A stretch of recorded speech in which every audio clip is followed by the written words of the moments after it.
Hey everyone. Well, it's always hard to narrow down favorites, but I'm going to talk about one that is certainly in my top three. It's one that I love. It's one that I've ran and adapted multiple times. There have been a lot of great adventures that I've played over the years.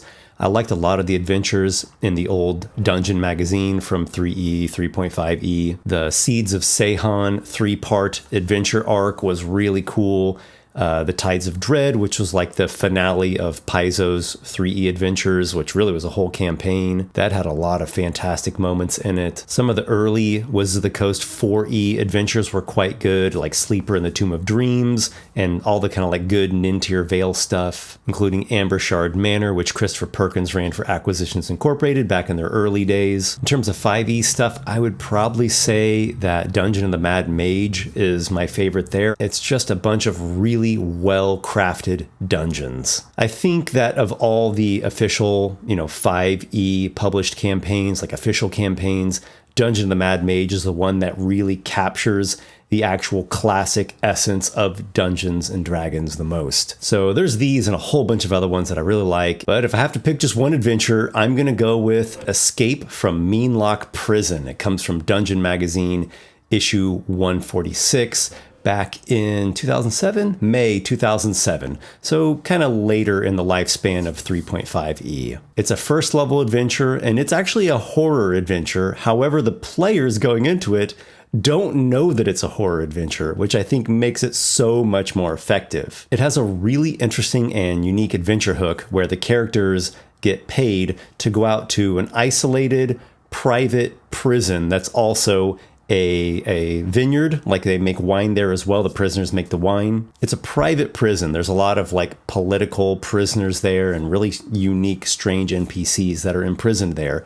And the characters are paid to go and do a prisoner transfer. They're paid to go pick up this one prisoner who's this like strange religious zealot. So the characters arrive, they have the money to, secure the release of the prisoner, and they're supposed to bring the prisoner back to the city. But what the players don't realize is that there has been a prison break, and a number of the prisoners are actually posing as the guards. So the prisoners posing as like the guards and the prison warden, they're talking with this wine merchant who thinks he's getting a fantastic deal on buying all the barrels of wine, whereas the prisoners are like, hey, we're going to get all this gold and then make off with all the money. The prisoners escape during a strange incursion of these weird monsters that tunneled up from below into the prison.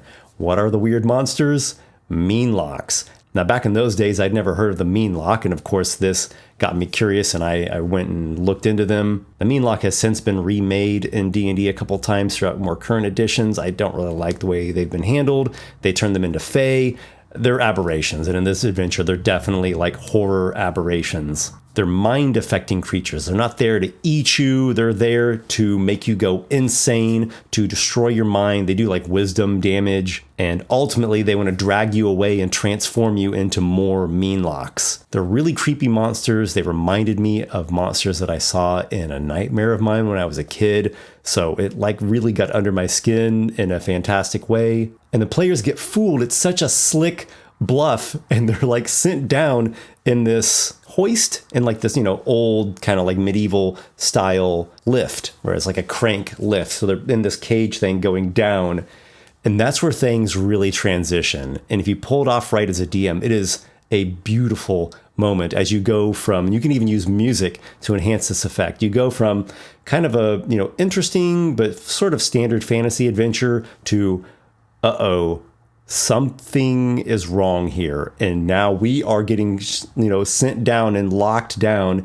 into this prison of madness. And like the prison cells, a lot of them are opened up, and there are these weird creatures lurking in the shadows that cause you to have these nightmare hallucinations, and they attack your wisdom score. And there are all these weird NPCs and like little horror moments that happen as the characters go and look in the different jail cells. It's just a descent into a nightmarish, hellish belly of chaos. down in this weird, dark prison that's being overrun by these like little nightmare gremlin things. And it's first level, which is one of the best levels for a horror adventure because the characters are still like vulnerable and fragile and they can actually get scared of things. So this adventure had a big impact on me as a GM and also on my players. I went on and adapted it to 4th edition during the 4th edition era, and then I adapted it to 5th edition as well. And I've actually run it for 2 different groups in 5th edition.